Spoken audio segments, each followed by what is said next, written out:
আজকে আজকে যে পরিস্থিতি হয়েছে ক্যাম্পাসে, অ্যাটলিস্ট আপনারা যদি কেউ দেখতেন, বিশ্বাস করেন আপনারা সারা জীবনের জন্য এই ছাত্রলীগ জিনিসটাকে যে কি পরিমাণ ঘৃণা করতেন বা ভয় পাইতেন আপনারা জানেন না। এরা আমাদের সামনে রড দিয়ে পিটায়া, ছেলেগুলারে রড দিয়ে পিটায়া একদম আধা মরা করে ফেলছে।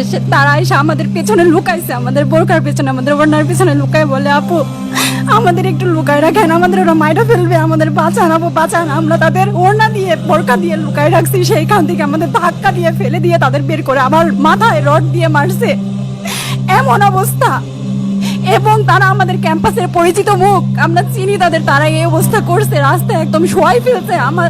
আমাদের হলের মেয়েদের বুকে বড় বড় যে আসতো ইট, এই ইটগুলো বুকে ফেঁকে দিছে, মানে একদম পুরো বুকে লাগছে, এরকম জামা কাপড় ছিঁড়ে ফেলছে, এত বাজে অবস্থা।